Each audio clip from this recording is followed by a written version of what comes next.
بسم اللہ الرحمن الرحیم۔ السلام علیکم بہنوں، بھائیوں اور دوستوں۔ ہم صحیح بخاری کی حدیث نمبر 418 سے 423 کو آج بیان کر رہے ہیں۔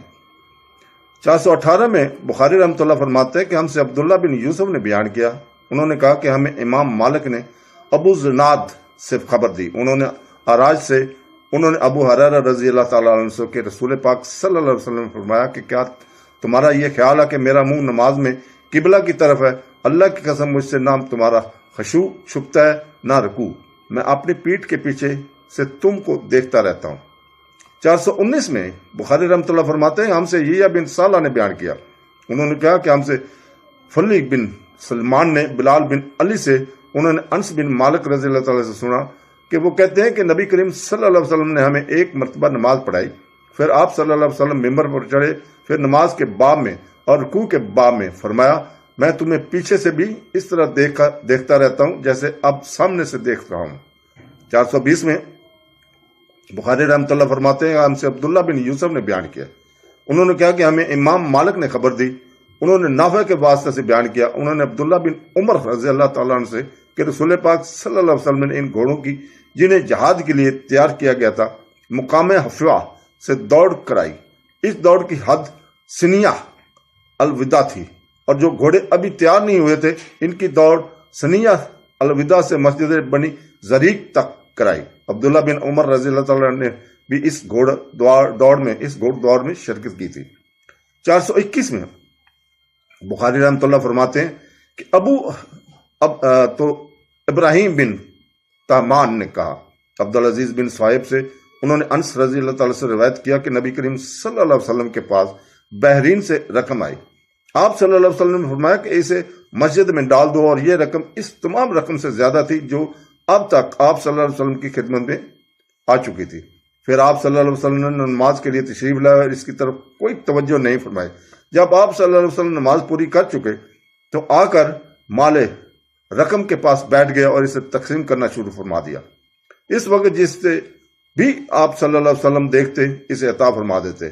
اتنے میں عباس رضی اللہ تعالیٰ حاضر ہوئے اور بولے کہ یا رسول اللہ مجھے بھی عطا کیجیے، کیونکہ میں نے غزوہ بدر میں اپنا بھی فدیہ دیا تھا اور عقیل کا بھی، اس لیے میں زید بار ہوں۔ رسول پاک صلی اللہ علیہ وسلم نے فرمایا کہ لیجیے۔ انہوں نے اپنے کپڑے میں روپیہ بھر لیا اور اسے اٹھانے کی کوشش کی، لیکن وزن کی زیادتی کی وجہ سے وہ نہ اٹھا سکے اور کہنے لگے یا رسول اللہ کسی کو فرمائیے کہ وہ اٹھانے میں میری مدد کرے۔ آپ صلی اللہ علیہ وسلم نے فرمایا نہیں، یہ نہیں ہو سکتا۔ انہوں نے کہا کہ پھر آپ ہی اٹھوا دیجئے۔ آپ صلی اللہ علیہ وسلم نے اس پر بھی انکار کیا۔ تب عباس رضی اللہ تعالیٰ نے اس میں سے تھوڑا سا گرا دیا اور باقی کو اٹھانے کی کوشش کی، لیکن اب بھی نہ اٹھا سکے۔ پھر فرمایا کہ یا رسول اللہ کسی کو میری مدد کرنے کا حکم دیجیے۔ آپ صلی اللہ علیہ وسلم نے فرمایا انکار کیا تو انہوں نے کہا کہ پھر آپ ہی اٹھوا دیجئے، لیکن آپ صلی اللہ علیہ وسلم نے اس سے بھی انکار کیا۔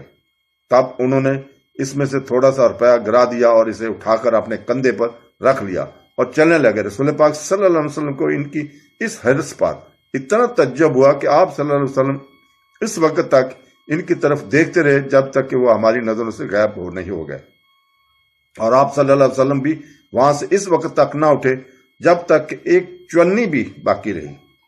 422 میں بخاری رحمۃ اللہ فرماتے ہیں کہ ہم سے عبداللہ بن یوسف نے بیان کیا، کہا کہ ہم سے مالک نے اسحاق بن عبداللہ سے، انہوں نے انس رضی اللہ تعالیٰ سے سنا، وہ کہتے ہیں کہ میں نے رسول پاک صلی اللہ علیہ وسلم کو مسجد میں پایا، آپ صلی اللہ علیہ وسلم کے پاس اور بھی کئی لوگ تھے، میں کھڑا ہو گیا تو نبی کریم صلی اللہ علیہ وسلم نے مجھ سے پوچھا کہ کیا تجھ کو ابو طالع نے بھیجا ہے؟ میں نے کہا جی ہاں۔ آپ صلی اللہ علیہ وسلم نے پوچھا کھانے کے لیے بلایا ہے؟ میں نے عرض کیا کہ جی ہاں۔ تب آپ صلی اللہ علیہ وسلم نے اپنے قریب موجود لوگوں سے فرمایا کہ چلو سب حضرات چلتے ہیں، اور میں ان کے آگے آگے چل رہا تھا۔